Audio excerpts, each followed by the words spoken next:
Welcome to the Cinema Psycho Show, the madhouse for film freaks and film fans of all types.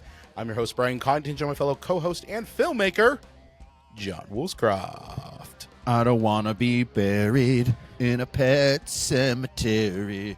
I don't want to live my life again. That song is such a banger, man. Oh, well, we are back after what seems like forever. Yeah. Past 3 weeks kind of sucked because John and I were dealing with some illnesses, some germs. John, you had a dose of the vid, right? Yeah, I got my second round and then hopefully last round of the COVID. Yep. Well, you know, vid's fun. And I got probably the worst fucking cold that led to laryngitis that I've ever had. And it's kind of hard to do a podcast when you literally can't speak. And you have a family of 6, so I'm sure it just kept bouncing around the house. Oh yeah, it's total plague ward here. Like the laser that Han shot in the garbage compactor. Yep. You know, just bouncing off the walls. It just bounced off the walls, hit someone. Like my wife got it, and Coraline got it, and my stepson got it. It's just it's fun. It's fun when one person gets the illness and then it just bounces around. But we're on the mend. And we're going to be talking about a movie that all is about family and what happens when they die and you want to resurrect them because you're, possessed by a Wendigo.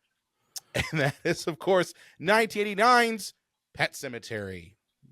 Yes.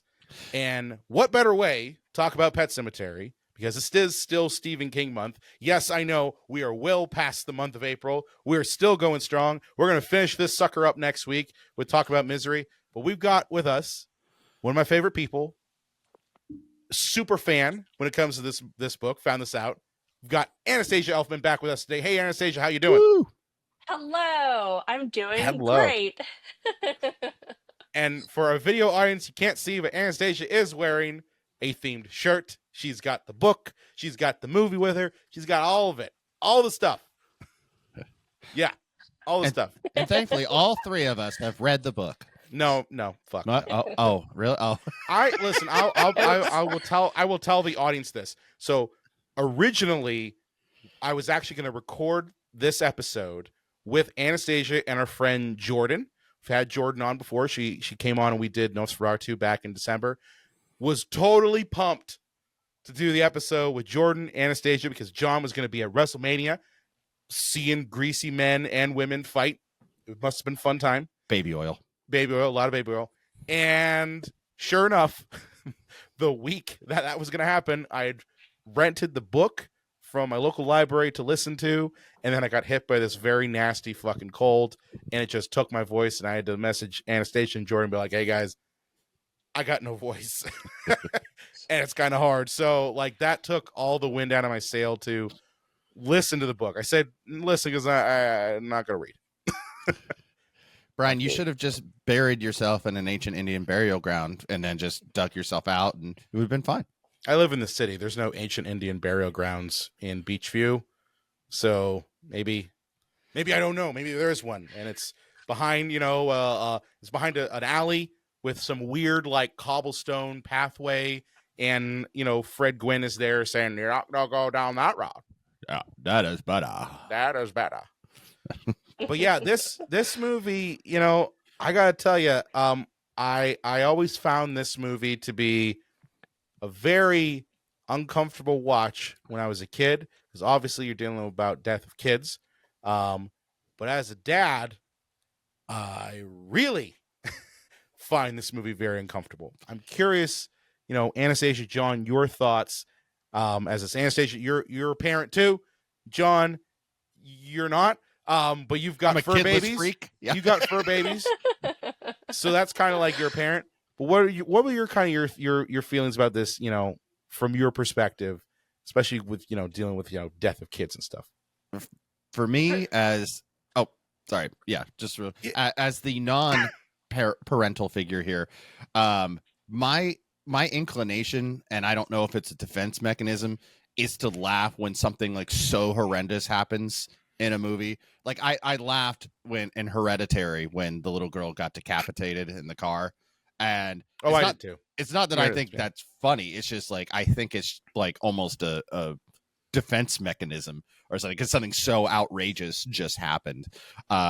So I ended up kind of laughing, I think, out of discomfort the first time I saw this. You laughed when the truck killed Gage, didn't you? Yeah, that's what I'm saying. Yeah. And then because like too, the dad is screaming and then Mary Lambert like edits like shots of like them as parents in there. And I'm like, only a woman director, and I mean this in a good way, could be this fucking brutal.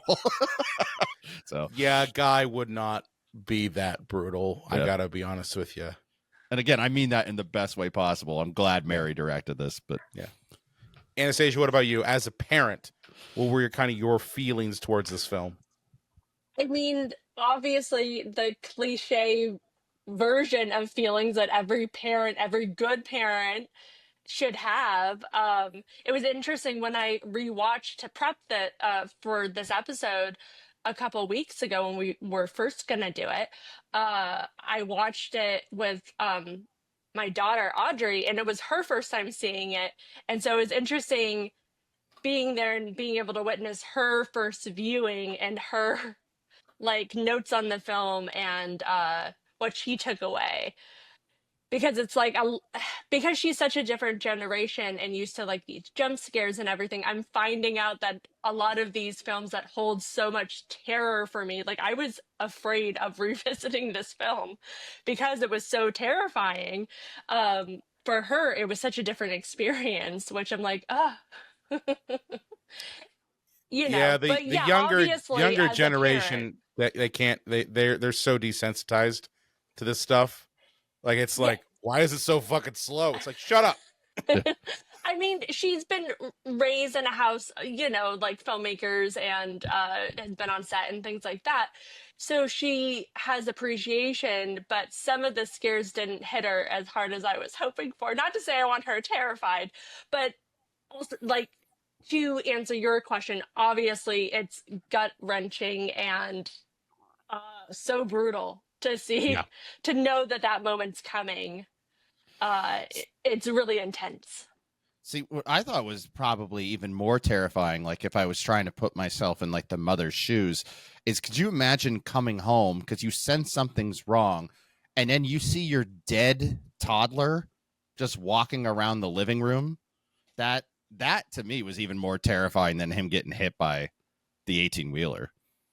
Yeah, but it's one of those things, and I guess one of the things I love about this movie is that it goes back and forth with how people, deal with grief. Because let's be honest here, like if your kid did pass away in such a tragic and Anastasia, you pointed out, gut-wrenching way, and we're like what, a week or two removed from that, and you see your kid alive, in air quotes, and walking around, your logic brain isn't kicking in. Your logic brain is gone. It's all emotion. It is all like, oh my God, my baby's alive again. And you're not thinking about like, why is this child alive? That shouldn't be happening. Yeah, I mean, this is all new for her, right? She doesn't understand exactly how this is happening, and she doesn't have all of that knowledge that Lewis does about the burial ground and everything. She doesn't even know what happened to the cat. So she's so far removed, and also she's like popping pills left and right. But she doesn't take those ever. She doesn't take those. She's not into those. You do. Tonight you do. But by the way, like, isn't like 10 months go by in this movie, and like the cat's evil from the outset? Are cats such dicks that they just ignored the cat being a fucking asshole for 9 months? Okay, this leads to, I guess, what I'm going to call it. First of all, if you're expecting us to kind of have an order with this episode, it ain't happening. But this leads to one of the things that I want to bring up, and there's a lot of weirdo bullshit in this that doesn't make any sense at all to me. And that right there is the first one. The fact that the cat's a fucking asshole And yes, John, 9 months go by. And no one seems to care. They're just like, well, yeah, Gage's nuts are gone, so he must be a dick now. Oh, you mean Because church? Oh, they didn't me. castrate their Oh son. my God, church, yes. One of them, they'll figure it out in post. One of them, yes. Church's nuts are gone, so he must be a dick now. The dad got real hammered and went, "Oh shit, I did the kid, not the cat." Wait a minute, I was supposed to take the cat to the vet and not the kid? Because he's a doctor, right? Yeah. Everyone knows he is a doctor. Not a veterinarian. That's another crazy note. It's like, he is the worst doctor ever. Like, He is the everything worst. is terrible. Oh He my does God, not save Anastasia. anyone in this film. He is the worst. I was like, watch this. I'm like, okay, who is the worst character in this? Because on one end, Fred Gwynne's Judd is terrible, and the other end, Lewis is god awful. But I really got to give it to Lewis for being the worst fucking character. Because here's why I think he's the worst fucking character. Okay, I'm gonna go on a little mini rant here. One, what man in the right fucking mind goes out and finds a house, buys it without showing his wife, without going there, and knows full well that there is a highway with fucking trucks blaring down it? That's Reagan's America, baby.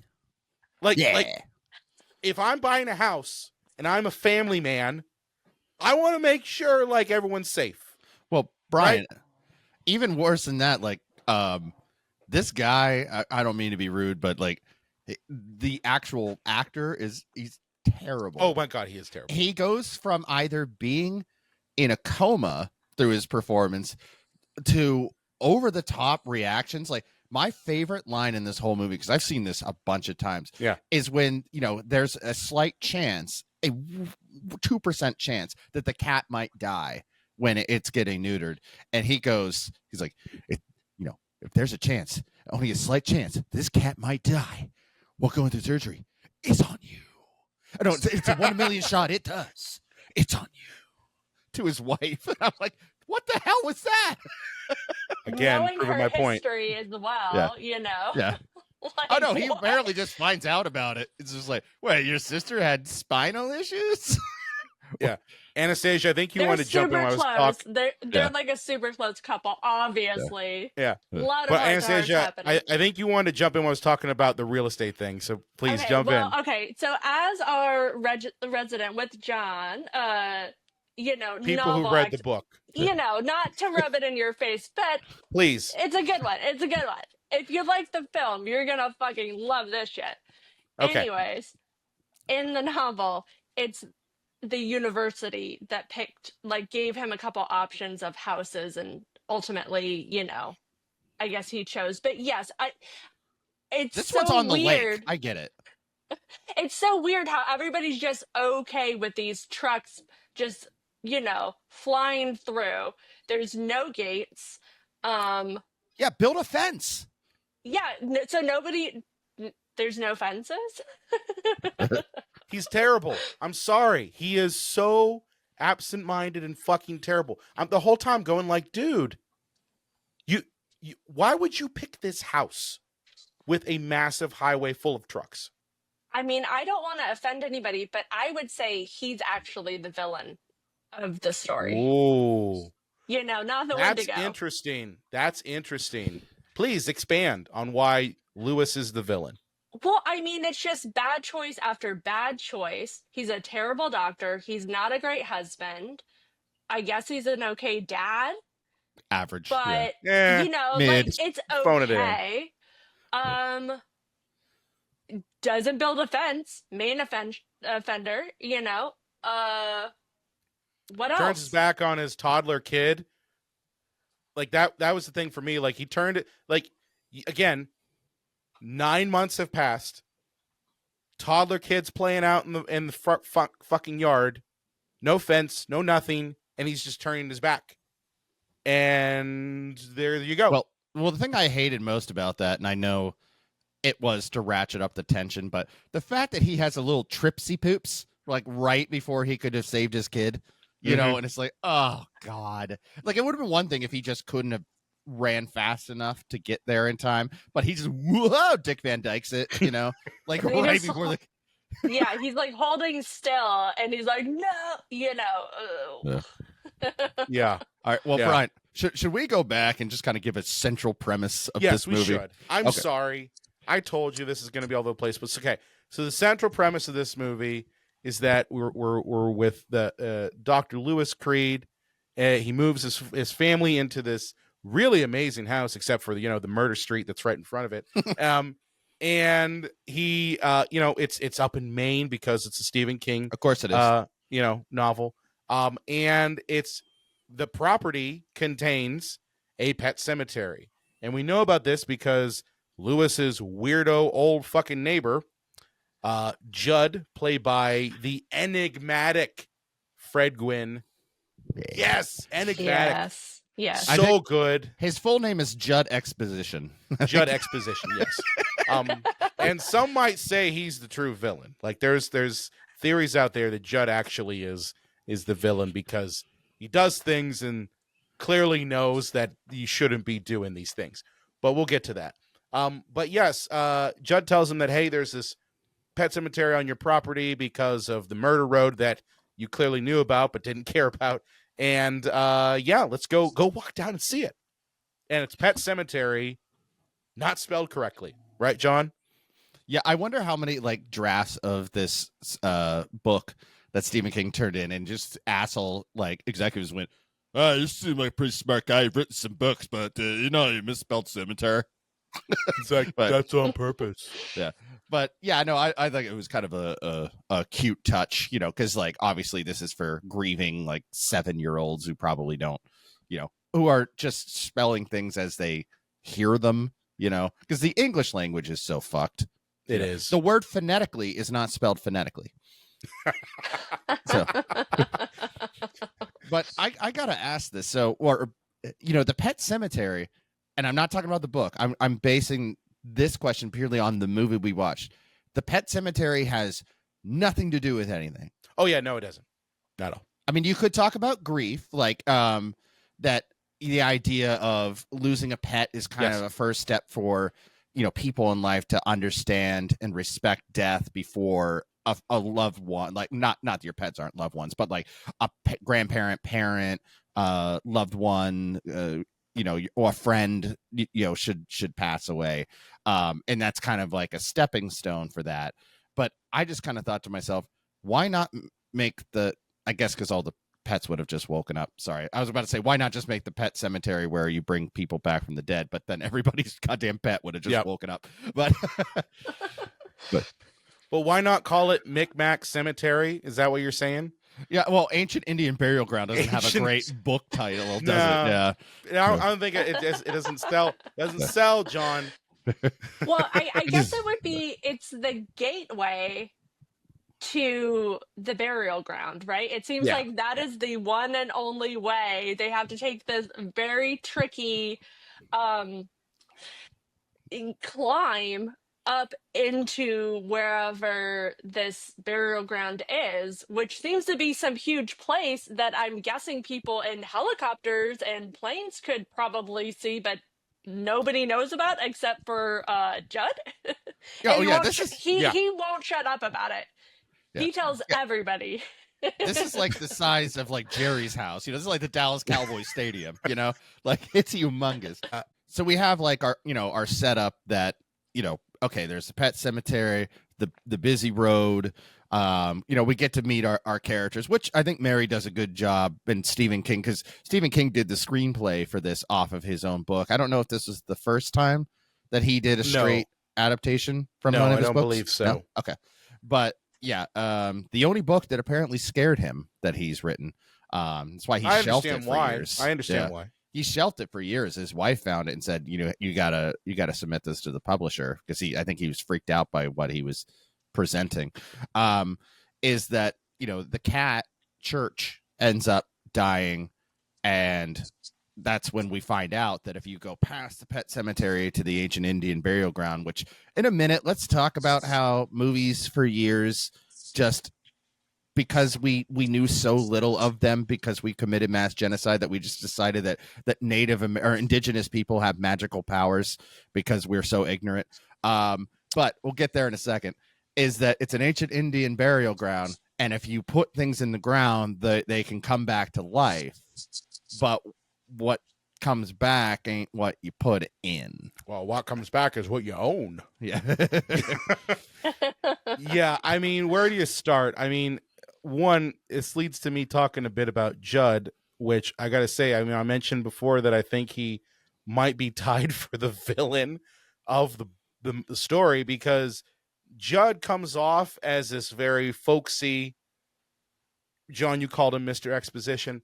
I call him like knowing full well what this ancient Indian burial ground can do, putting it out there, not really caring, but then at the same time, like giving this veneer of caring. Like, if you know full well that people have buried things there like people and they've come back, why in God's name would you even present that? Like, why would you even entertain that as a thing? Exactly, because when he presents this, like the idea, like, well, we could bring charge back, you know, and you know, Dr. Doofus goes, anybody ever bury a human up there? And no, why in God's name would anyone want to do that? He has the best. He has second best line in the movie. He goes, "Christ on his throne, no." And why would that? Christ on his throne, no. But yeah. And then later in the movie, when the cat's acting all fucked up, he goes, "Oh, I didn't tell you. First off, my dog Spot came back and he was a fucking maniac. And then years before, somebody buried their war son up there and it came back and then they had to fucking burn his house down like Frankenstein." It's like, dude, what? Okay. And yeah, that's what I'm going with. I'm like, crazy. Why? Why the fuck would anything he say? Yeah. Oh, Okay. Anastasia's gonna cue us in. Okay, Some Anastasia, please let me know. Let me know why is Judd such an asshole? Okay, so we both the original Pet Sematary and the remake, I mean, except for just a tiny bit, they totally get rid of a main character named Norma, who is Judd's wife. And she is a very crucial, she's like, I wouldn't say super crucial, but she's a lead character in the novel. And it's really sad that they swept her away, because there's a lot of character development with her and with the family and why they're so close to Judd. And so basically she has really bad arthritis and she has health problems. And so obviously a doctor moves across the street, they get closer, and she ends up having this slight heart attack, and Lewis, I guess the one time, saves somebody.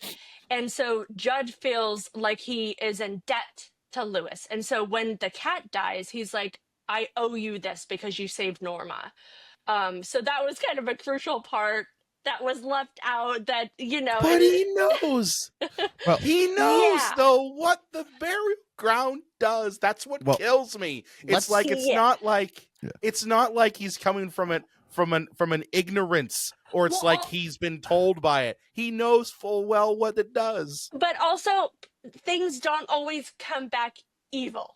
You know, like, they come back just different. Like it's kind of like the Shaun of the Dead zombies. They're not evil. They're just a little slow. In the movie, it's presented that they're all evil. Like, Gage is eating people's throats.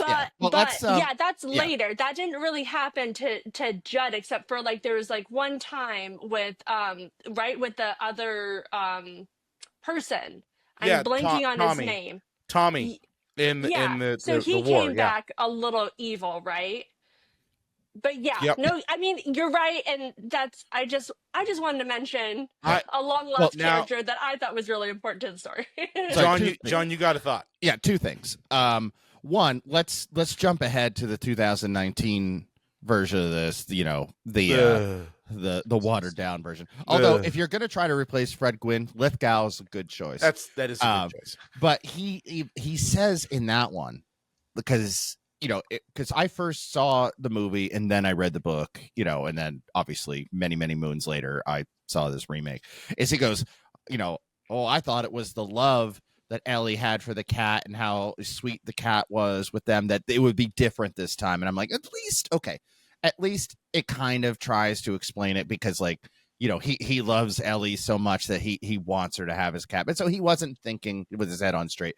But something that the book does is that is different from the movie is they don't come back like murderous. They have, because Stephen King can't fucking help himself, they essentially have telepathy, and they tell like everybody their deepest, darkest secrets to them. And that's what kind of causes the people to revolt. It's because like somehow this guy knows everything about us. And like they don't come back like monsters. They just kind of come back like of shells, like almost like Invasion of the Body Snatchers, where they're trying to appear human, but they're just not there, except for the fact that they know all of your deepest, darkest secrets. So that's kind of the premise for it, for, you know, for the book. And like Gage kind of comes back as the person that the Tommy character that was killed, like Tommy's spirit kind of like enters into Gage, and he's talking like a full-blown adult through this infant child, you know, and he's coming at, you know, Judd, kind of like, you didn't think I'd come back, motherfucker, you know, that kind of stuff. See, that's stuff that I understand why it was dropped from the movie, because obviously that works really well in the novel. But it's kind of hard to translate that visually into a visual, right? Like it makes more sense to turn them into murderous zombies, you know, like that's makes more sense. Although I think you would call them like wraiths, because they're not really zombies. But here's a question I have about Stephen King. And I guess like, look, cocaine's a hell of a drug, allegedly. I don't know if he was clean by this point or not, but he goes out of his way. A couple years after Maximum Overdrive. Okay. I think probably a little bit. Maybe, yeah.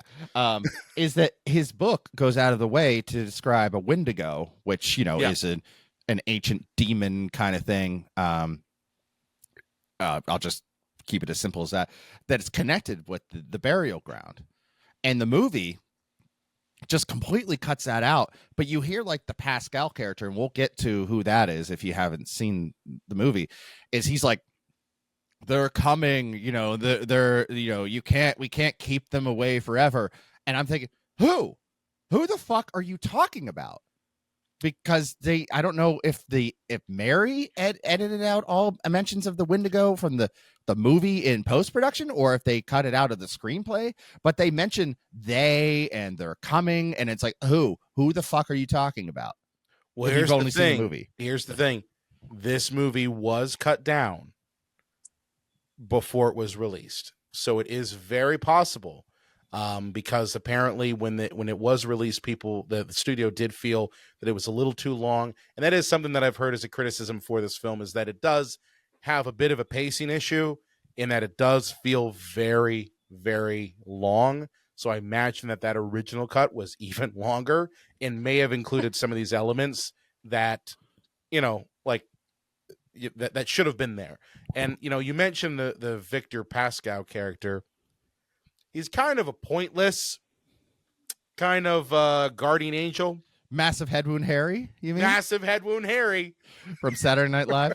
Okay, so here's the biggest issue with this movie. If you look at it from purely, if you're a screenwriting professor and you want to just say, what are the bullet points to get the story across? And there are things you can drop. You can drop Massive Head Wound Harry. You can drop the housekeeper. You know, you could even drop the Pet Sematary. There are things that aren't even needed in the story. But Zelda could be dropped. Zelda could be dropped. But if you're looking at this more as an exploration of grief and the idea of not an appreciation of life, but a respect for death and what death means, then these characters are continuous representations of what it means to, go through death, what it means to lose a pet as compared to a human being, and what that means. The guy who, Pascal, is a representation of, of trying to teach, our main doctor character to accept death and to respect it. And the whole idea of like the housekeeper going through what she's going through, and the idea of like not accepting one's own mortality and ignoring it until so they're more metaphorical than they are logical to the narrative structure of this. I almost wonder if this movie tried to cut way too much of those elements out. Like, it almost feels like there's connective tissue missing from these elements. Like, I totally see why we are inundated with these characters, these side characters, and their respective association with death. But I think that there's the missing pieces. Like, is how do these characters connect to that main theme, rather than it just being like all this is happening amidst Lewis taking his cat and his kid to an ancient Indian burial ground to revive them.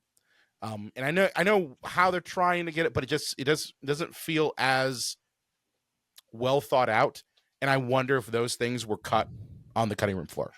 But I did want to mention Victor Pascow, massive head wound Harry, because he does the job of trying to like warn Lewis of doing this stuff, but he kind of like sucks at it.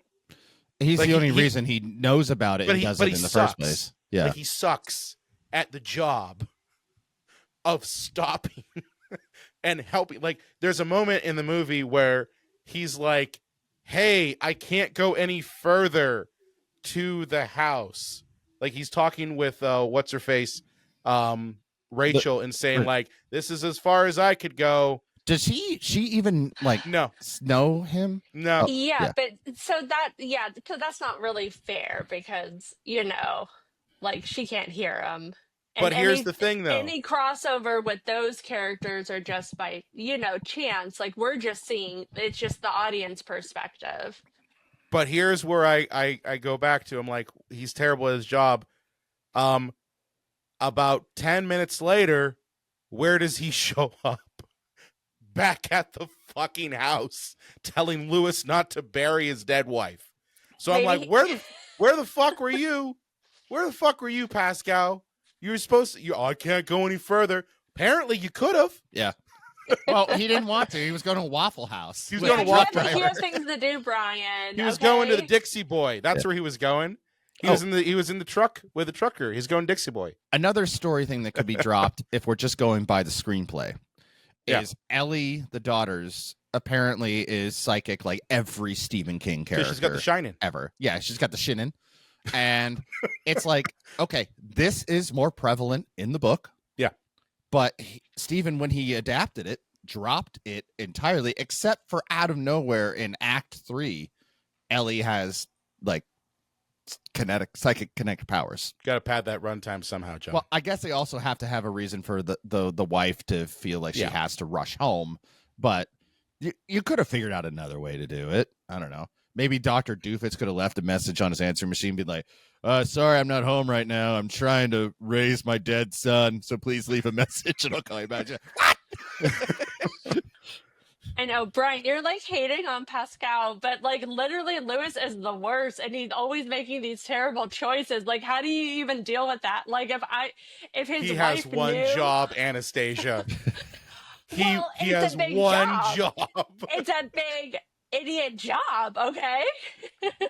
I'm just saying, like, don't get me wrong. I love Pascal's makeup.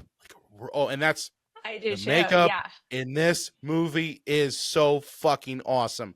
But I just gotta say, he fucking sucks as a guardian angel. Okay, just sucks at it. It's not his thing. He was just out on a run, and you think that he was ready to like try to save his family in the afterlife? I don't know. No, I'm just saying. I just think that Pascal was phoning it in. I think it was just like, yeah, you know what? Don't do it. Well, it's bad. Maybe, but you can do it if you. But you can do it. I can't go any further. It's up to you. But maybe I can. We'll see. Give me time. We'll see.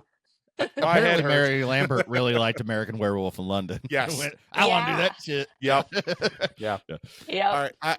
I did want to jump to another character that is equally as, I don't know if she's pointless or if she's just like the thing of nightmares. I'm going with the thing of nightmares, but that is Zelda. Okay, So this Rachel's fucking sister. This is what scared me when I was a kid. Oh yeah. Yeah. One scene in particular when she's out of the bed and she's looking right off camera, but she almost looks like she's looking right down the lens and like runs up to the camera. And you could tell Mary came from music videos because that feels very like music video style. And I was just like, holy shit. Like that old rumor that people saw the train coming in the station in the 1920s and jumped because they thought the train was going to hit them. Like, I thought she was going to fucking jump out of the goddamn screen and attack me. I was like, get the fuck away from me. It gets me every single time because I never, for some reason, I'm so distracted by what's happening. I never see her until she's running. And I'm like, oh my God. So in the movie, Zelda is kind of thrown in there really to kind of relate Rachel's experience with death. And I think it's interesting because I think everyone has had a family member or just anyone that you've known that has suffered from some kind of disease or some kind of affliction or just old age, right? And you don't want to admit to yourself that you just want them to die, but you almost want to be like, it's almost like a relief when they've been going through that.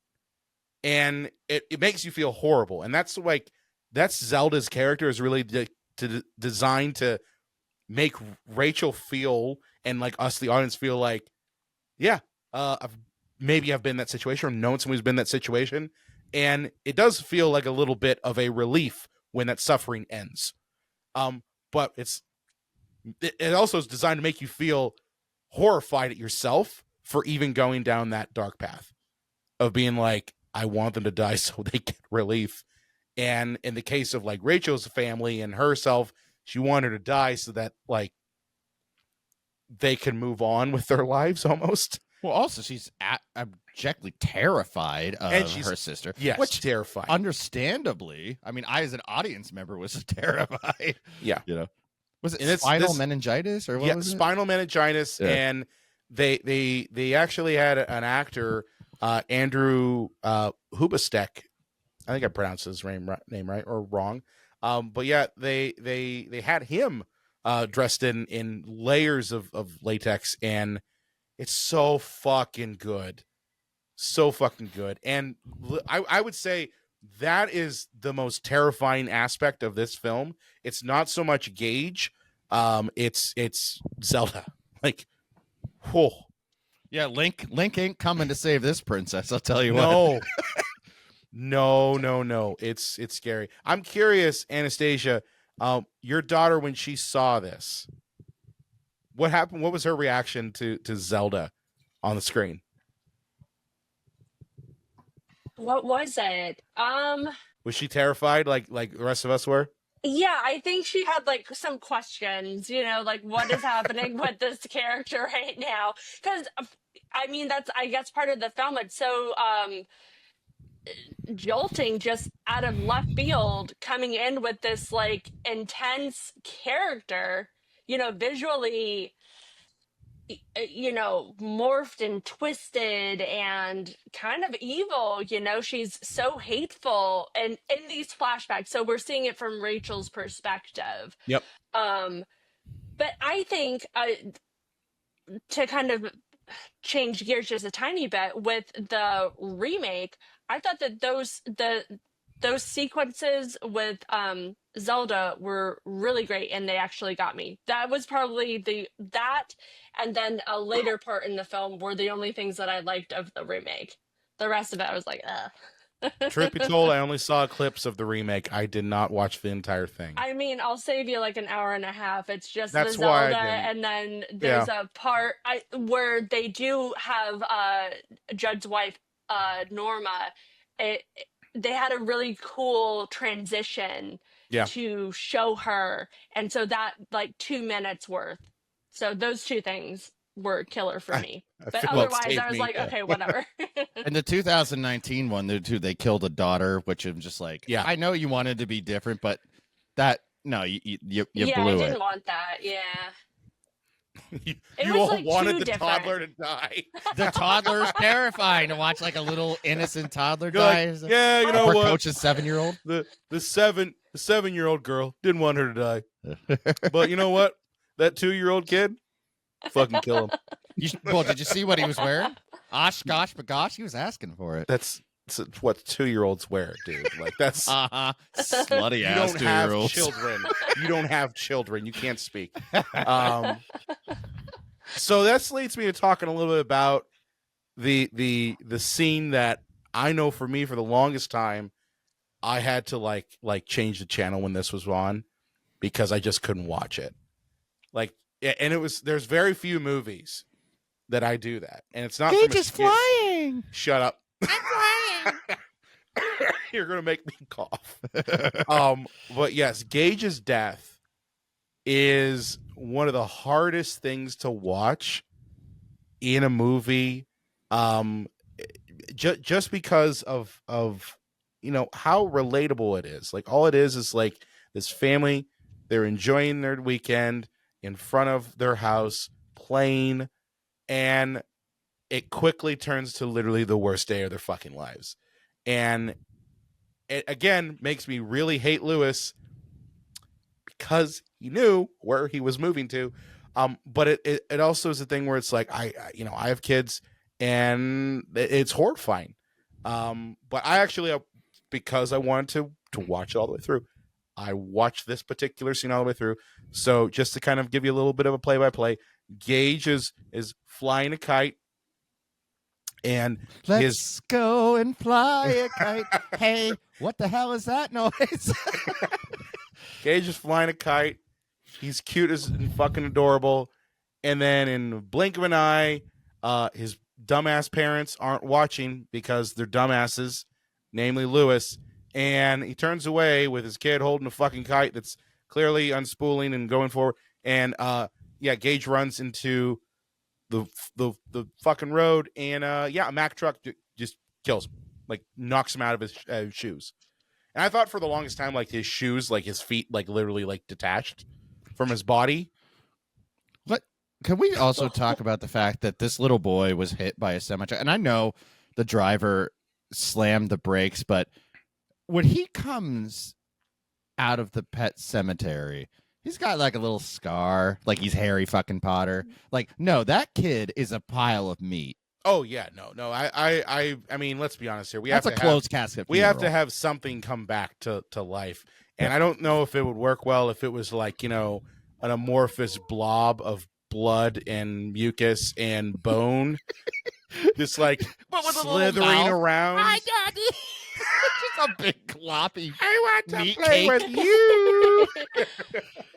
Or Yeah. there's a great mortician because there's a terrible doctor in town. So There you go. He's like, The you yeah. gotta have a great mortician. You got got like the- Ernest Menville Yes. there, and he's doing Oh my patchwork. God.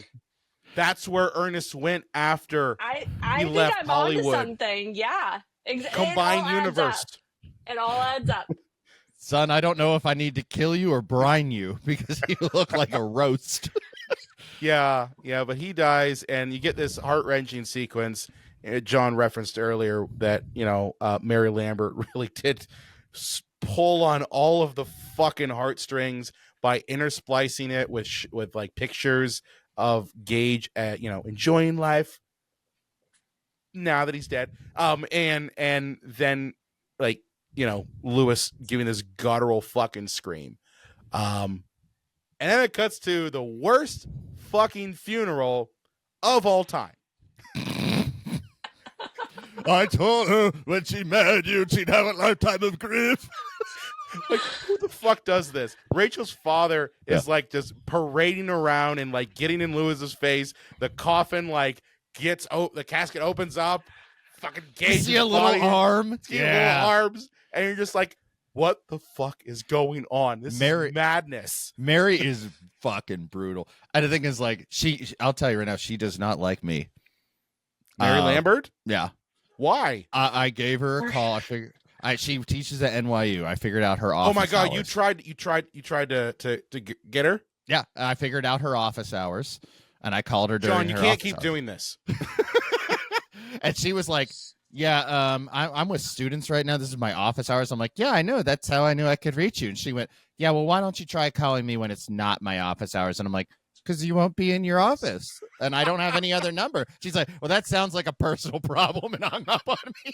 Oh my God. What a badass. She's so cool. John has tried this tactic before You don't say. with who was it? The Zachary from Zach from Gremlins, yeah. From Gremlins. Yes. Galligan, yeah. Zach Galligan. You tried it with him and it actually did work briefly. Yeah. He probably got his secretary fired. I don't want to think about that. You don't want to think about that, but you probably did. Oh no, I can't imagine that. I don't want to. Yeah, live in John that world. pretends to be a college student, calls up these adjuncts that were movie stars and film directors. Oh man. Gets in. The whole game's been thrown wide open now. Yeah. So I should tag her. So I should tag her in the episode and mention this is what you're saying. She'll be like, he's not the only jackass in my life. I don't want to be like, I love your Madonna music videos. But yeah, but yes, the funeral is horrible. Mention something about the funeral real quick. Yes, please. As a guy that teaches color and lighting, Killer. Which for all the non-users, that's color and lighting. There is a color motif in this movie of yellow. Mm-hmm. Yellow represents impending doom or death itself. And there actually is a tradition, I don't know if it's by culture or just abstractly, that yellow flowers are often given as funerals because they are like a flower related to death and mourning a process of death. And in the movie, anybody that has a horrific, I think, except maybe Judd, because most farmers don't have yellow in their. If they are going to have something terrible happen to them, they wear yellow in the movie at some point, and yellow shows up like when bad things are about to happen. Yep. So I think that's pretty neat that she chose a color motif like oranges in Godfather. We got yellow in Pet Sematary. Yeah. But the funeral is horrible in so many ways. And it honestly, like, I think the funeral scene kind of balances almost into absurdity, like B-movie absurdity. Like it gets close to like Roger Corman levels of like what the fuck is going on. I guess that's fair, I suppose. Yeah. Because immediately, like, 2 days later, the father-in-law is like, yeah, see ya. Well, we're good now. It's kind of like, we both done fucked up, but we're still family. So let's give like the most awkward handshake ever. Yeah. Because we got to do Thanksgiving this year,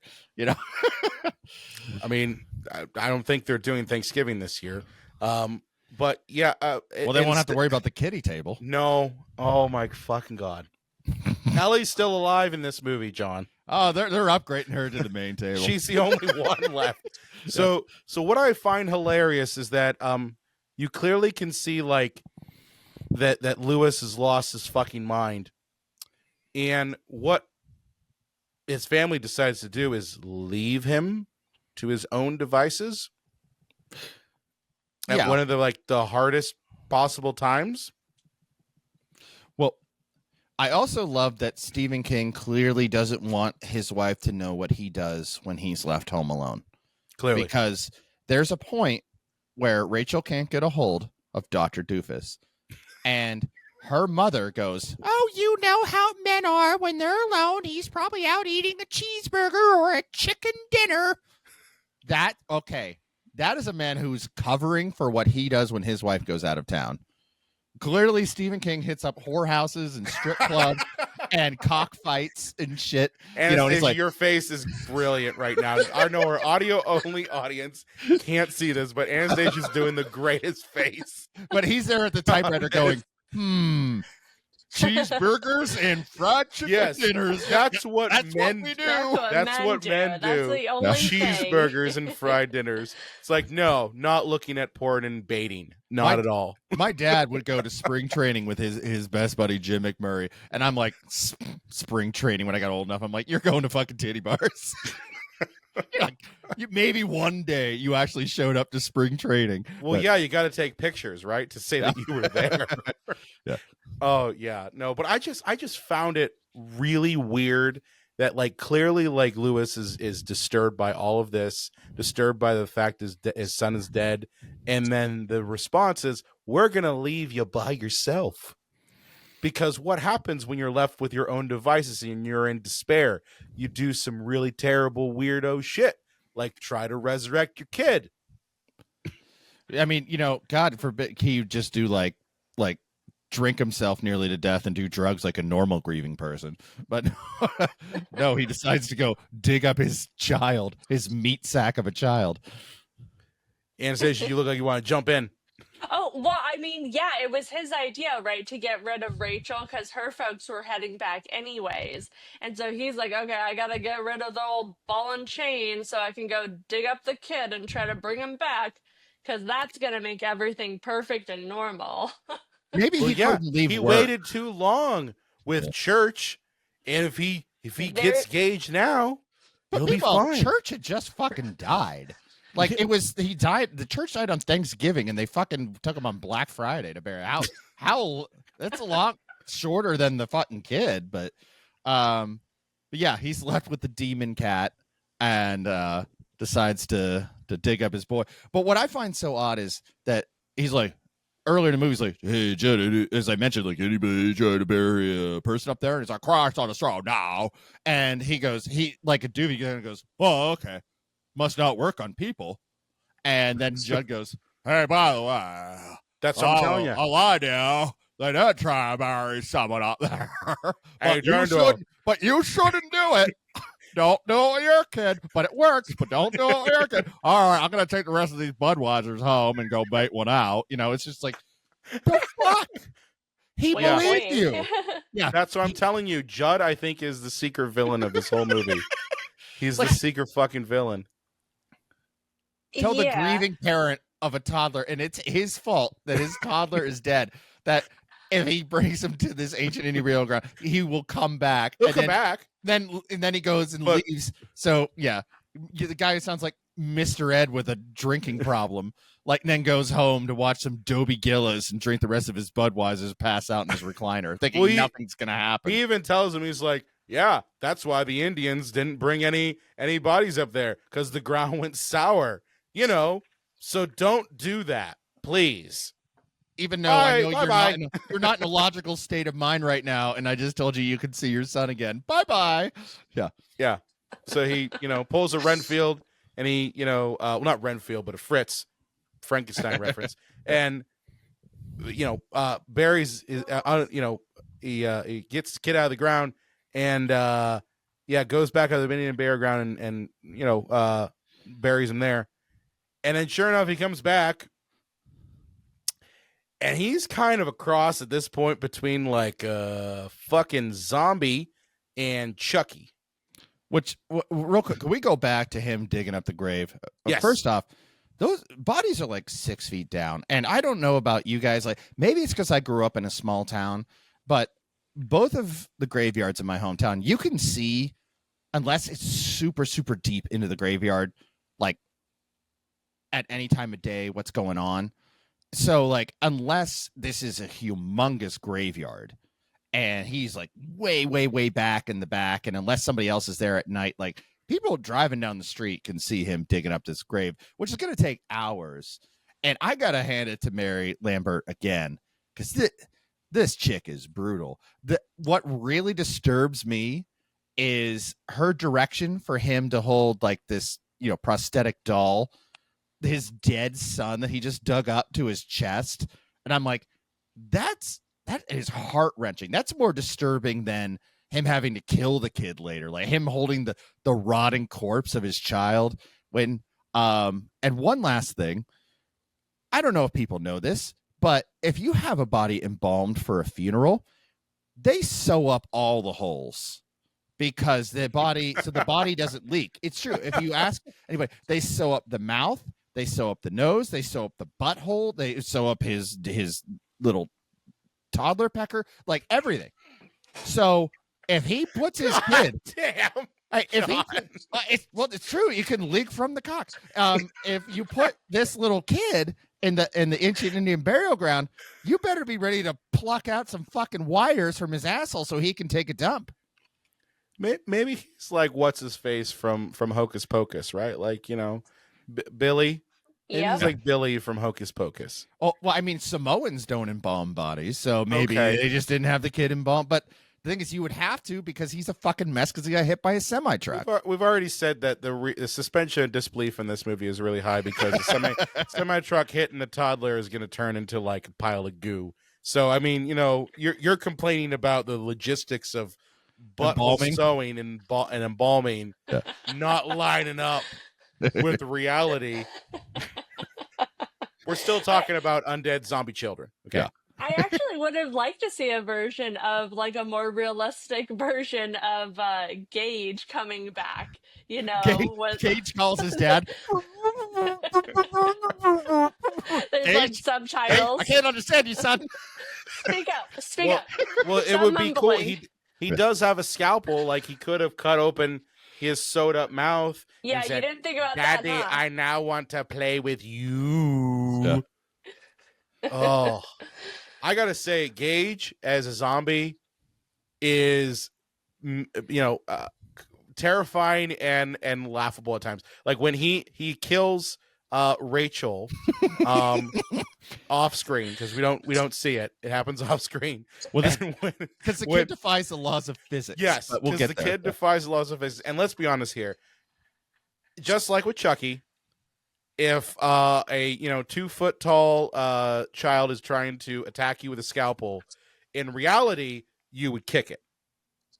Yeah, you would yeet that child right over. That's his son, though, Brian. That's their kid. Yes, I get that. Like a doll, like a good guy. I get doll. that, but the kid literally is laughing at Lewis after he has dropped his mother hanging from the attic and laughing at him, which is a comically terrible puppet. But laughing at him, and then immediately jumps down and starts like stabbing him with a scalpel, biting at him. And I'm just going like, Lewis, at this point, that's not your fucking kid. You deck it in the face and kick. That's what drives me nuts in any zombie movies. I always hate but that's my wife. That's not your wife anymore, man. You gotta shoot, man. And like, I get the drama. Yes, that they're trying to get across, but it's just like, that's clearly not your wife. She's missing an eye and she's all fucked up. It's well, you're jumping too far down the line. We're still dealing with Zombie Gage. I'm just talking about like any movie that has this eye. Yeah. I'm not literally talking about the Rachel character in this. Just speaking more abstractly. But yeah, so somehow Gage killed his mom. With exactly all of Rachel's like attributes. So just a generic zombie, though. It's just I realize that now. Yeah. I kind of was hitting a little too close to the actual thing. But somehow he kills his mom. Fireman carries that bitch as a toddler up to the attic and hangs her. How did he do that? How the fuck did he do that? How does he know how to build a noose? Okay, Anastasia, you are the keeper of the story. How did he do it? Well, I don't want to According talk to about... the book. No, but okay, so if we're talking about like the Wendigo logic, I feel like the things that come back are their vessels, right? And so they're taken over by something else. And so that's something else. Let's say it's the Wendigo or, different evil type spirits. They have super strength, apparently. Okay. And that's what I like to think of why a 2-year-old toddler can beat everybody up. But Stephen cuts that out of his own story, though. Like if we're going purely on the screenplay, like the book never existed, right? Like you have to look at the film as the film. Like they never explain that. But I will say this: one of my all-time favorite films, Silence of the Lambs. It's so good that you don't look at the logic gaps. Like when they go, when Hannibal Lecter's in the cage and he sometimes somehow after killing the two cops manages to jimmy rig one of the cops up like to the bars and disembowel him and make him look like an art piece. Like, when did he have time for that? And how did he do that? And why wasn't he more concerned with being logical with his time? But it looks cool. Yeah. You know, so you ignore it because it's a good movie. You really only notice plot holes, like really big bad plot holes, when the movie sucks. You let them slide in good movies. Like Citizen Kane is based around a premise of a guy saying Rosebud, whispering Rosebud to himself with no one else in the room. And yet the entire movie is about finding out what Rosebud means. But there's a plot hole right there. No one heard him say it. But it's Citizen Kane, so we don't care. Yeah. I guess it's kind of assuming that the viewers know what a Wendigo is, you know. Yeah. I mean, it's a thing where, like, as it's happening, you don't really think too much about it. Like, you know, and honestly, it's like I've seen Pet Sematary probably at least 50 times. But like when I was watching it for this episode, I was like, how the fuck did that little shit hang his mom? Because I don't think she was up in the attic at the time. I think she was up, like, just she saw, you know, Judd have his throat ripped out. I'm like, so how the fuck did he carry her, grown ass woman, up there, tie a knot? So like maybe it is that he's got super strength. That's never seen at all in the movie. It's never explained, but it is something that, like, if you have to look at this movie like objectively and not just look at it as like, yes, I love the story, but like looking at it objectively, that is a problem. And also look at it as like, I think Mary Lambert and Stephen King were like, we're not expecting the audience to be that cerebral about it. Yeah, just go for the scares. But I also love, if we're getting this nitpicky, like that she just planes, trains, and automobiled her way home. Like she's in a plane, she's in a car, she's in a semi truck. Which, by the way, I can't believe she was able to get into an 18-wheeler without like post-traumatic stress McAllister disorder. in Home Alone too. Yeah, or just Home Alone. Yeah, but she gets in an 18-wheeler without post-traumatic stress disorder, so good on her. But then she gets home and sees, like, Judd's house is slightly askew, even though I've come home out of abject terror from my own family. I'm going to go see what's wrong over at Judd's house. Yeah. Check it out real quick. Well, you know, if Victor Pascow had been able to go to the fucking house like he goes to later in the movie, he might have been able to, like, warn her, hey, don't go in there, but couldn't do it. He was going to the Dixie Boy with the trucker. You know, he want to get that pretzel melt, you know? Gotta get that pretzel melt. So yeah, Zombie Gage is a terror, and this leads to, in my opinion, one of the saddest scenes, and that is where Lewis, he sticks a hypodermic needle filled with, I'm assuming, morphine, and has to kill his kid, which is, like, I gotta be honest with you, like, I was tearing up while watching that, because even though, yes, that kid is not really your kid anymore, it's still like, it's still like, it feels like it's your kid. And now you, instead of it just being like, yeah, a terrible accident was the thing that killed him, it's like, yeah, now you have to actually, like, put your own child down. And it is one of those scenes that's like, you know, he says no fair, and, like, goes into the corner and then slowly, like, dies. Well, let's just talk about how violently his head cracks on the wall. Like, I don't know how they did that. Was this 1988? This is 88 was when this was filmed. Yeah. So I don't know how they managed. I don't know if it was like a little person stunt double, or if it was a doll and they just cut. But, like, that kid wails its head against the wall. I'm like, oh God! I know they did it safely. It wasn't Miko hitting his head. No, it was not Miko. But still, I'm like, oh God, that was awful. But I just know, for me, it's a hard, that one is really like a hard watch. Yeah, it's sad. I don't know. What do you both think? Anastasia, I'll start with you. Yeah, that's a tough one, because it's like you have all of these emotions happening, and you know, he's my kid, he's not my kid, he's my kid, he's not my kid, you know, and I just had to fight him to the death to survive. And you just brought him back. Yeah, and just like what I mean, echoing what you guys said about, first it was a tragedy and now I have to murder. But I feel like we're skipping over, the whole Achilles tendon slit with Judd. Like, Oh, how insane is that?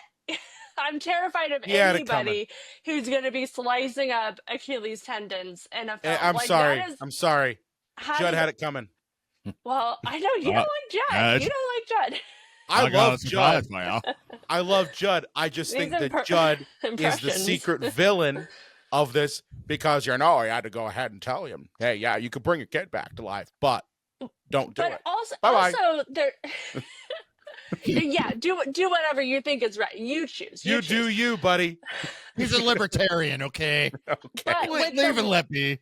let's talk about like the Wendigo logic. It's like it happens a lot in the novel, and then it happens in the film. It's like Judd was taken. He didn't have control. He had to share. It's almost like when you use that ancient burial ground and you wake up the Wendigo, it forces you to talk about it and share. And so he was forced into sharing it with Lewis and his family. And then in the novel, I forget if it's in the film or not, they talk about the truck driver and how he just felt for some reason while he's going through town, like this area next to the house, that he needed to like put the like just floor it out of nowhere. And he had no history, like this character had no history of speeding or any problems prior, and that he was actually, the character was depressed and was gonna like thinking about committing suicide. So there's all of these like things of the Wendigo taking over people's minds. So it's almost like the creeds were doomed no matter what. Yeah. And you can also say with Lewis, he makes active choices to get his family out so that he can go back and do the same thing. So it's like this vicious circle, that everybody who's affected ends up, or in the area too. So it's kind of wild that more of these things aren't happening at the same time. But I guess with that new, it's like, it was kind of put to sleep for a while, and then it reawakened. Reawakened. Yeah. I mean, I have heard the theory that Judd is possessed by the Wendigo, and that is why he is doing the things he's doing. Again, I go back to this, and John, you brought this up earlier in the episode. There is something to be said for ignoring the novel when an adaptation occurs, because it's one of those things, and I've complained about this with certain movies, Star Wars, The Rise of Skywalker being one, where a lot of things that were clarifying about that particular movie were in the novels. And it's like, shouldn't I be able to watch the movie and get these things out of the movie rather than having to reference some third party? That's the tricky thing, is that, like, look, novels and films are completely different beasts, especially, if you have an 897 page book and the studio wants you to get a 2-hour movie out of it. Yeah. But, it's one of those things that, as Anastasia has mentioned, that there are explanations in the novel for a lot of the stuff, like the telepathy, the housekeeper doesn't die in the book. It's Judd's wife, which, makes more sense. Like, a lot of this stuff is explained, and like how the Wendigo is kind of controlling things. It's almost like, God, would it have been great if like the author of the book could have written the screenplay? Oh, whoops. Yeah. Well, I mean, I look at another author that I am very much a fan of, and that is Clive Barker. And if you look at, say, The Hellbound Heart, and you look at Hellraiser, there are, yes, reading The Hellbound Heart obviously gives you more insight into things. But for me, I understand the rules of Hellraiser from just watching Hellraiser. And that is something that I wish this movie, it was, that if it did try to do that, and maybe it did, and I go back to that. We know that there were aspects of this movie that were left on the cutting room floor. Maybe those were the things.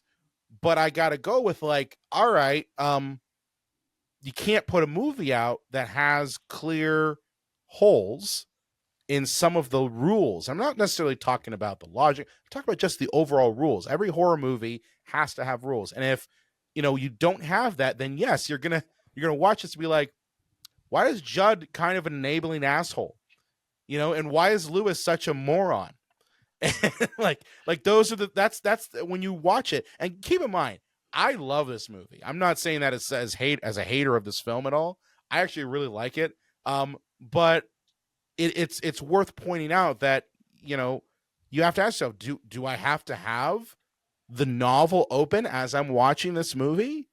Is that what the experience is? Or can I actually get what the plot is and what the rules are and how everything works from just the movie alone? And I think that there's something to that. I think that is something that with any adaptation, you have to do.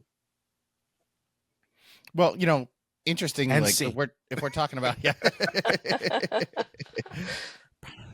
If we're just talking about writers adapting their own stuff, like I think of Michael Crichton with Jurassic Park, and in our archives not too long ago, you guys won't have to search too far. We did movies that were actually better than the book, because everybody always says the book's better than the movie. A couple weeks ago. We gave kind of a couple of examples where the movie actually ended up being better than the book. And it's kind of awkward that Michael Crichton wrote a screenplay based off his own book, and he wrote a better screenplay than he did a novel. And I like them both, but the movie, like the kind of open changes that he made from his book as compared to the movie, and I'll just give one because we're not talking about Jurassic Park, but the founder of the park, John Hammond, is a megalomaniacal piece of shit in the book, who doesn't care about anybody except his park, and in the movie, like, he's a much more sympathetic character. And I don't know if that was Michael Crichton adapting it for film or if Steven Spielberg threw that idea in there, because that Spielberg kid, he's all right. He's a pretty good filmmaker. I've heard he's good. Yeah. But it's interesting when you have these changes from somebody that wrote the source material and adapted it themselves and made kind of sweeping changes. I wouldn't say Pet Sematary is sweeping changes, but a lot of explanation is left out. But again, that's what happens. Anastasia, you held up the book. It's a chunky book. It's a big boy. Chunky book. Yeah. Yeah, You got to leave something out. It's a good size. Well, it's a thick boy. I mean, I feel like there were some interesting choices, crucial plot points that would have made the film a bit better because they were so good in the novel. I would have gotten rid of the babysitter altogether because she didn't really serve at all either way. And for the longest, on the re-watch with my daughter Audrey, I didn't even remember that the babysitter was there. I thought that it was Judd's wife for a while. I forgot she was in it too. Right? And No that joke. would have been so much better to spend time, because it's the same result. So what was the point of this character? We needed to have the kids experience death in this way, because the first death was going to be the pet, and she not supposed to know about it, right? Okay, fair. So it should have been more true to the novel with Norma's death. I mean, there's so many things that I feel like in the novel, it kind of begins with the opening is like Lewis meets the man who should have been his father, because we don't get into this in the film, but Lewis said his father passed away when he was like 3 or something, so he's never had that father figure. He's at odds with his father-in-law, who hates him.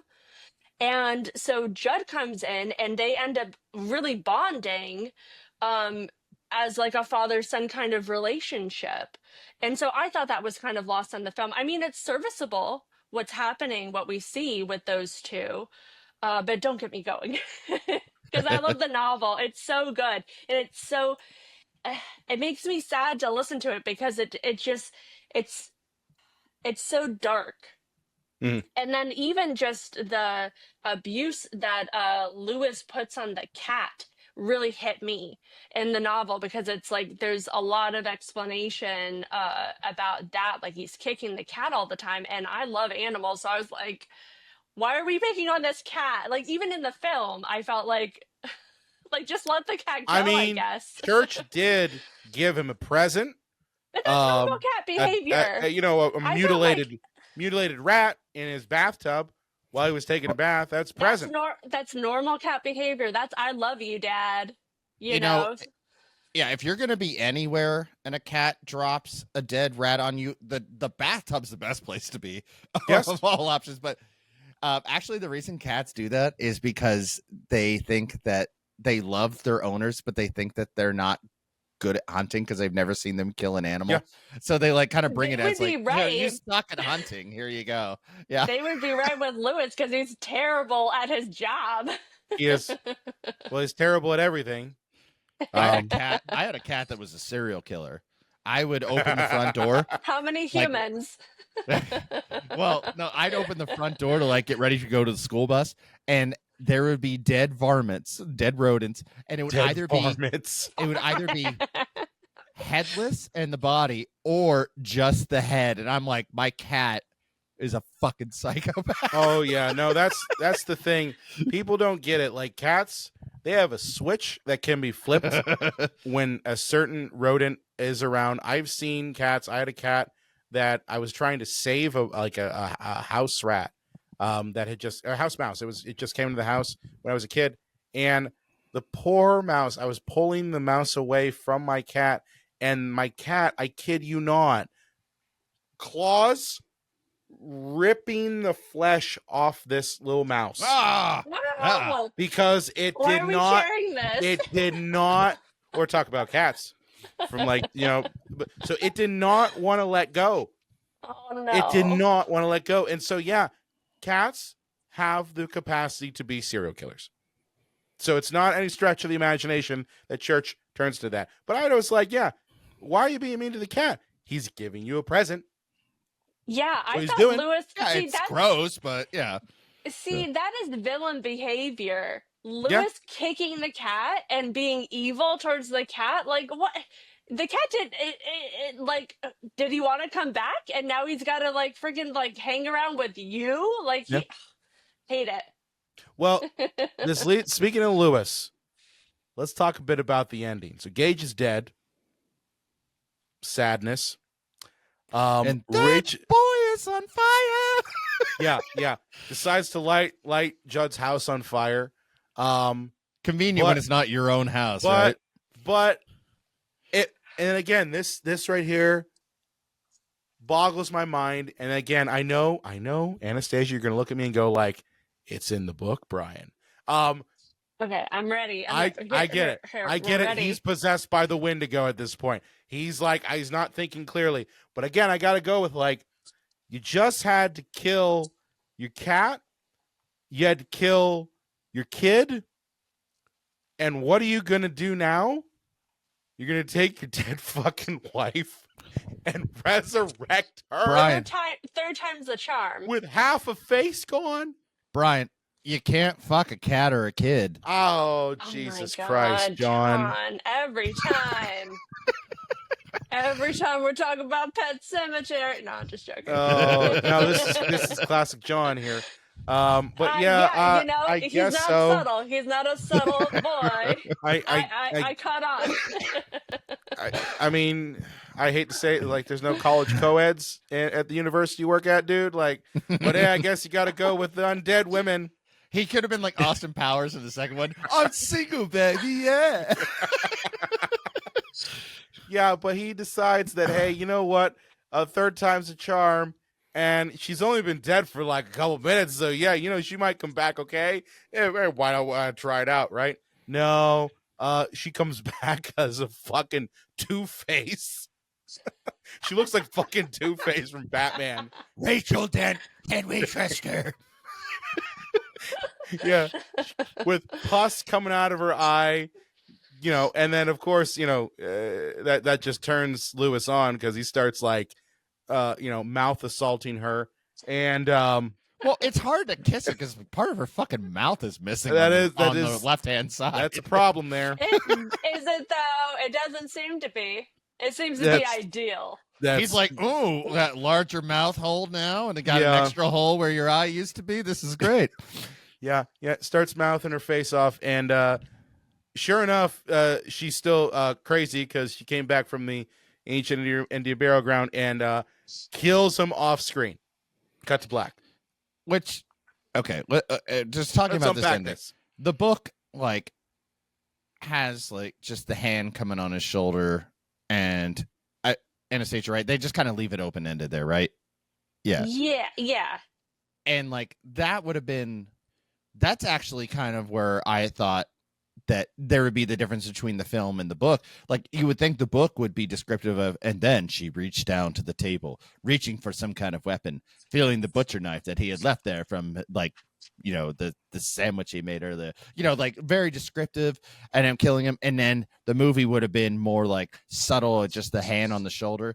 I really think that the movie should have gone with the ending of the book, like where you kind of hear, maybe they go to a wide shot where you see her silhouette like walking towards the door, Mhm. you know, and he's looking at the table, you hear the door open and he starts to look up, and then you hear just the footsteps of her walking, and then you just see the hand come on his shoulder, cut to black. Just that would have been, I think, much more eerie than, you know, them making like sexy mouth times and then her just grabbing the knife. Keep in mind, and I'll point this one out here and why that is the way it is.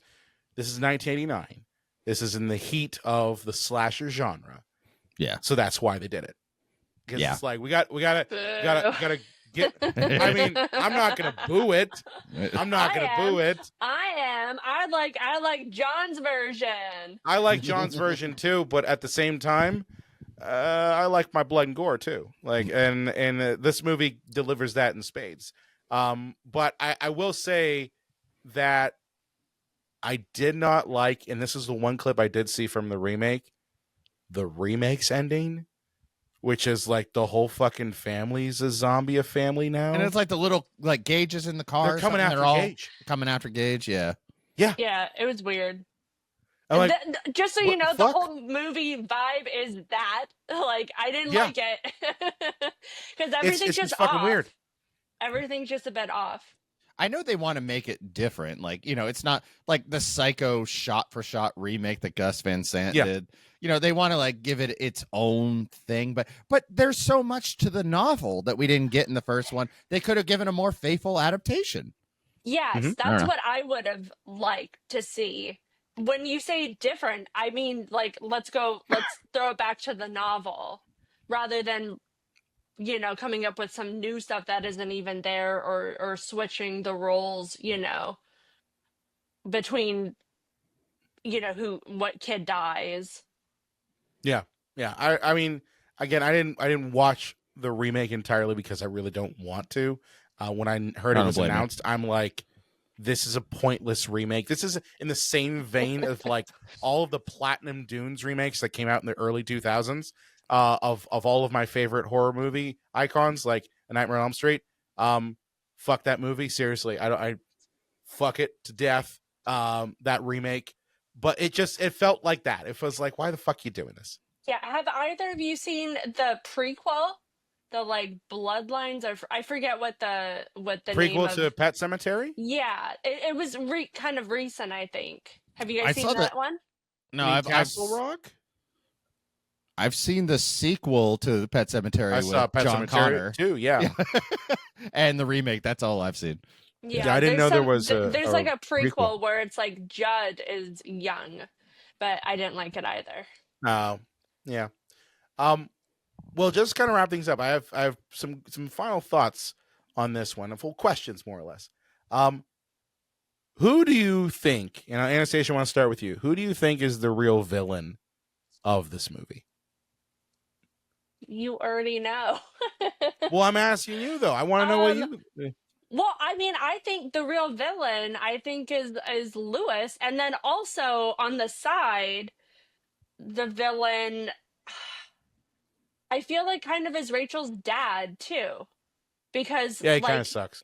You know, I mean, in the novel, it gets into it's such a bigger moment and just intense moment at the funeral with the father, and he's just like cutting Lewis a new one in front of the Gage's casket. It's such a wild scene, and they only maybe took like 10%. If you thought, that scene in the film was bad, like it's a very small percentage of what happened in the novel. So I mean, if you think about it, like with Rachel and her history, that's all because of him, Yep. because they were out, gallivanting around doing whatever, and she They had to didn't want to take deal with care of, Zelda. yeah. And well, nobody did. But so she had to take care of her, and then she ends up dying on her watch, and that just like fucks her up for life. And then for some reason, they think that that with Rachel marrying Lewis, that she's downgrading, and so they hate him Mhm. and He's a kind of doctor, by the way. Yeah, it was a fucking doctor. yeah, which Yeah. is I mean, he's not great at his job, so I guess maybe her dad was onto something. Well, he's Um, handsome, great head of hair, and a doctor. But anyway, sorry. but Yeah, not good Anastasia, enough go on. for my daughter. Yeah. Yeah. But like he's like making at odds, and it's just like so many bad things are happening because of his hatred towards Lewis, and makes Lewis like, I think there's some stuff of wanting to feel like he belongs and he needs a dad figure, and this guy hates him for no reason. So I mean, he's like low-key villain, but I Hmm. think Lewis is kind of the bigger one. John, who do you think is the real villain in Pet Sematary? The villain of this movie is Entropy. Oh, please explain. It's a fear of our own mortality. Everybody's born to die, and the fucked up thing about our lives is that unless there's something different about us, we tend to be social creatures. We want the love of our mother and father if we're lucky enough to have it. We want to have friends. We want to have lovers. We want to have pets if you're into having animals.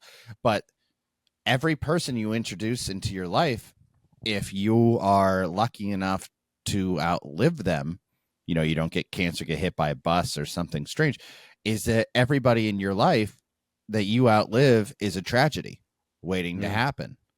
And it's kind of a fucked up way to think about it, because we are not meant to be isolated creatures living in, isolation, from each other.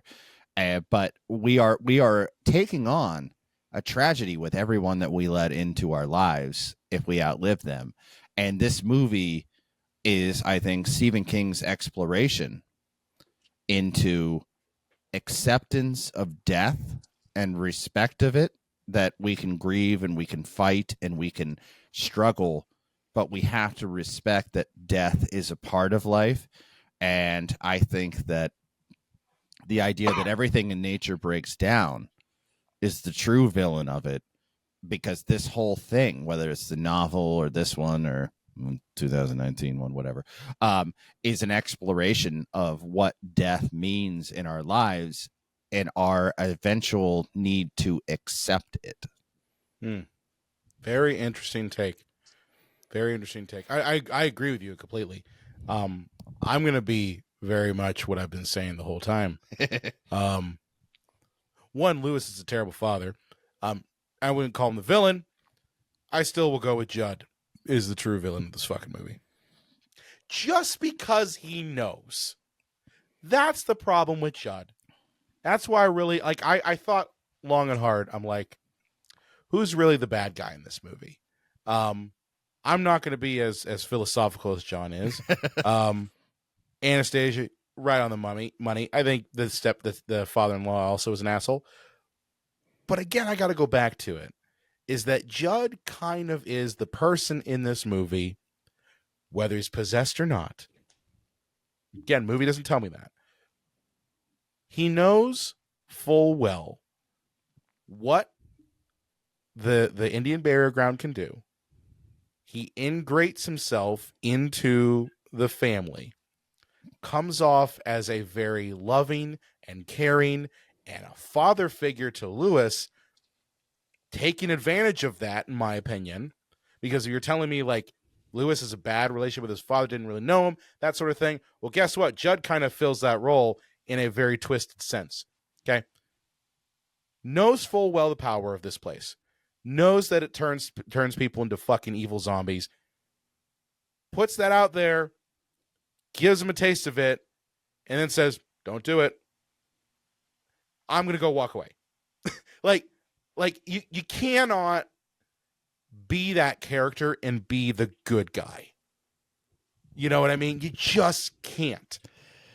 That's like saying, you know what that's like saying? That's like saying, hey, I've got a gun that's loaded.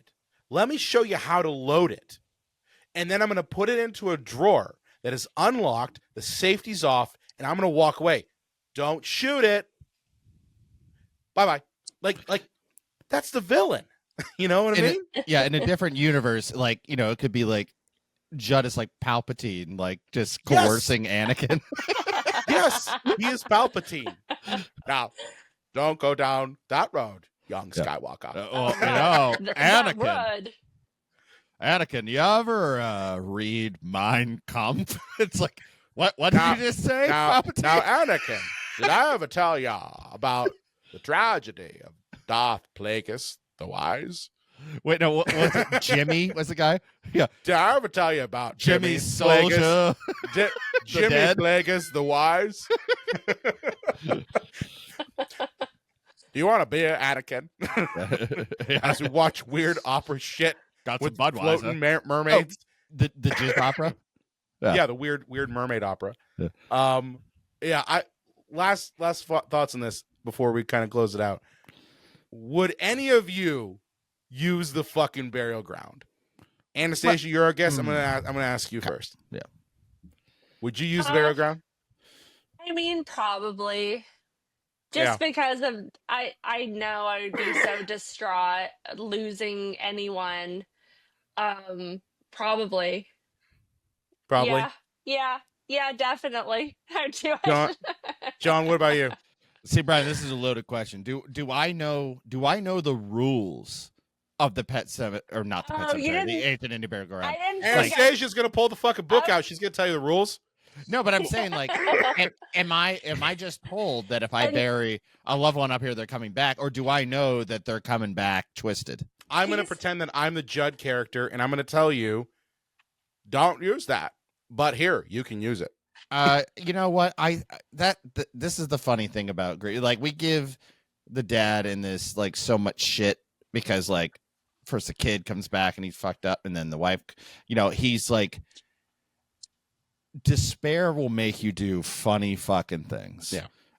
So yeah, I would love to tell you that I'm so strong and so willful that I would be like, no, it's not right. But I think, yeah, if I lost somebody that I deeply cared about, I'd probably use it too.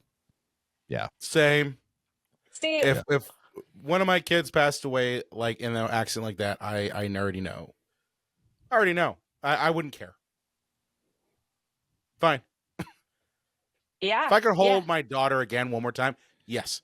Well, make sure you don't do it when Lauren's out of town and you don't tell her and she comes home and there's fucking Coraline in a top hat and a cane. Want to play with you. Oh, shit. Yeah, well, apparently that portrait that we see when, what's her name, Rachel goes home, that was do you guys know this, that that's supposed to be Zelda? Mm-hmm. Yeah, okay, so you guys know. Yeah. So, Creepy. and somehow, yeah. Yeah, well, I mean, I think there's thoughts that Zelda possessed Gage. I think all of these, like, when you have us in this universe, let's say of the Pet Sematary, I think all of these not bad, but troubling past entities latch on and show themselves. And just like what you guys were saying, that these you know, the vessels and the Wendigo inside, or whatever is there, knows your history and can like read it and tell it to you. Yeah, I definitely think that Zelda's playing around in there, getting her sister back. Well, Totally. Brian, I know we just wrapped it up, but in the book, when Gage is attacking his father, it turns into like the liquid Terminator, where it just starts like, and so it doesn't die. It starts taking the form of other people. Does it? Yeah. Like you're not And- making it up. You're actually no, being like honest. Yeah, this is like It turns into a stops- liquid Terminator.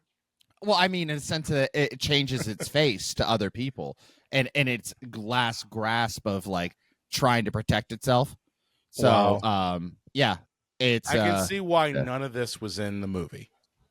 Yeah, It makes for a great like theater of the mind, but not Yeah. theater of the eye. Yeah. Yeah. Wow. It's crazy. I would actually love to see a faithful adaptation of the book, just because, as you know, you both have said, like, there are a lot of aspects in this that I think were dropped just for the sake of trying to cram a narrative like this into a 90-minute runtime.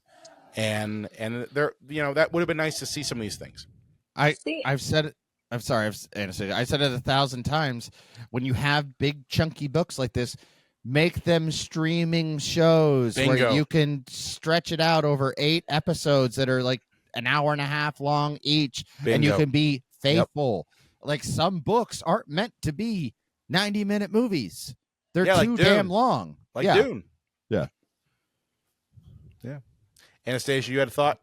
Oh, I was gonna say, I'm glad that you brought that up, because I would love to write a script that's faithful to the novel and maybe make it. I like the idea about the series. I always forget about that option nowadays, but it definitely needs like a few films to just correctly tell Totally. this tale, because there's so much of Lewis. He talks to himself so much in the book, and it's really interesting the way this like internal monologue that he has, and I feel like there's like it could be a fun twist on the story to include some of that, because none of that is in the film, and it's Yeah. such a big part of the novel, because he's like constantly just you know, like how some people have like an internal monologue all the Mhm. time, and I have that, so I found it Same here. great.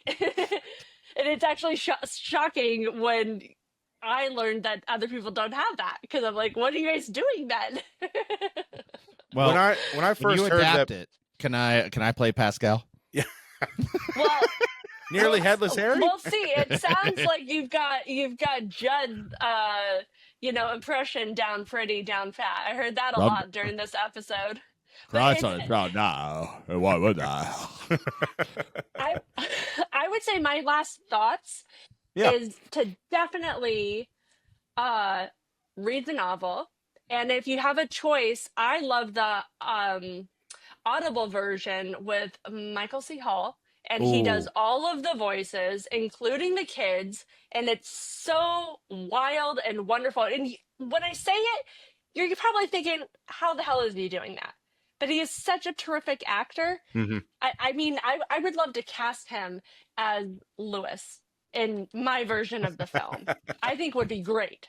Just because of all of that, like, because I had just watched Dexter when I, was rereading this Mhm. in prep for, the first round when we were trying to do this.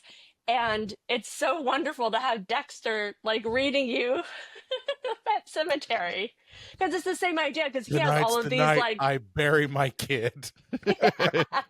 My dark passenger. My dark passenger, also known as the Wendigo. Wait, Annie, this is perfect. So we got Michael C. Hall playing Lewis. Yes. You play Okay. Rachel, and I Yeah, play you gotta play Pascal.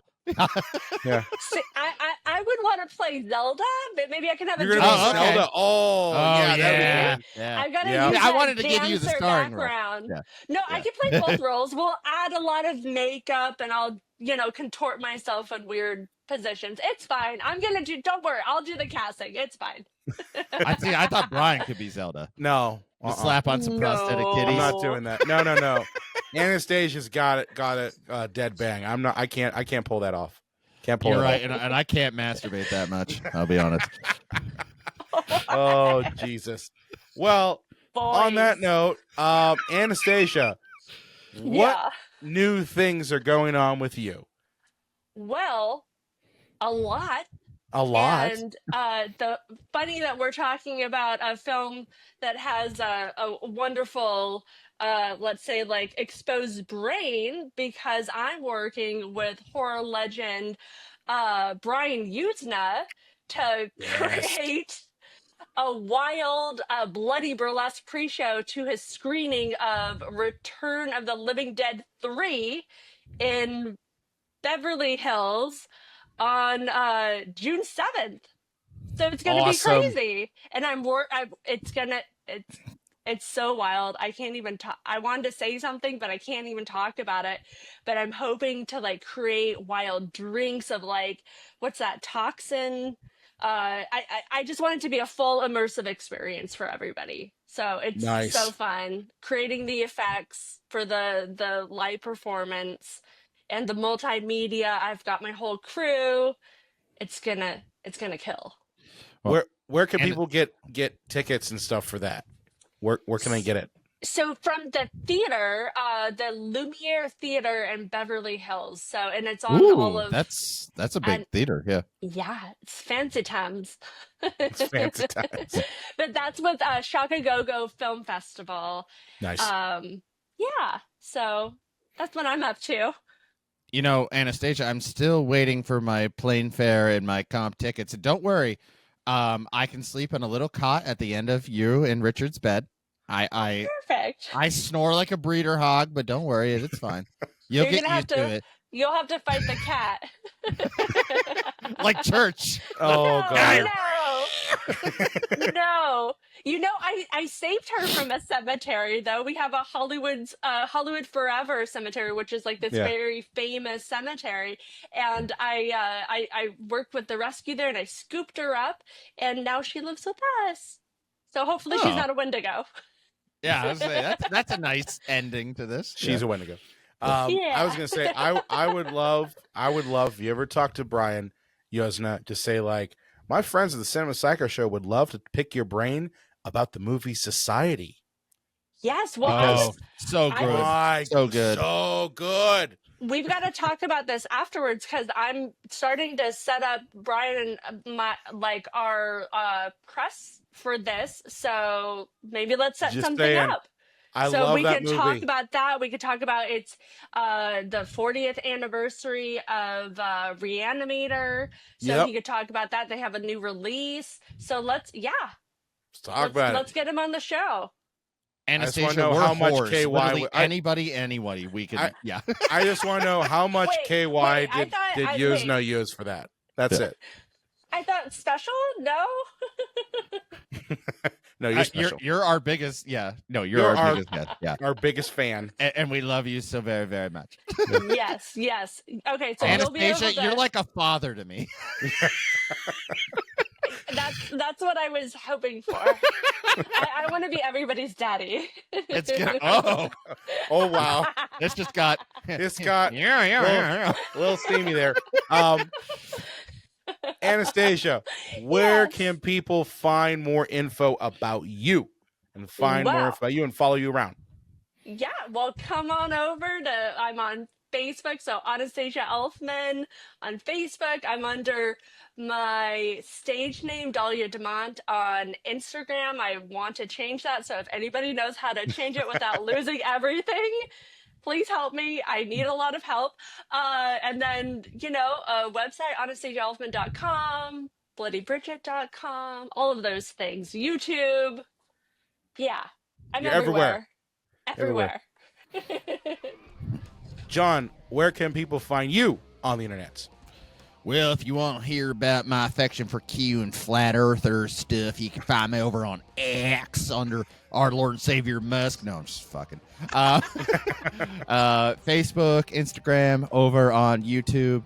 And look, I know it's a long turn. I got a lot of stuff going on. I know it's a long turnaround on these videos anyways, but I had a trip to plan, then I went on a trip, and then I got COVID. So I'm like at least 4 weeks behind on my Men in Black video.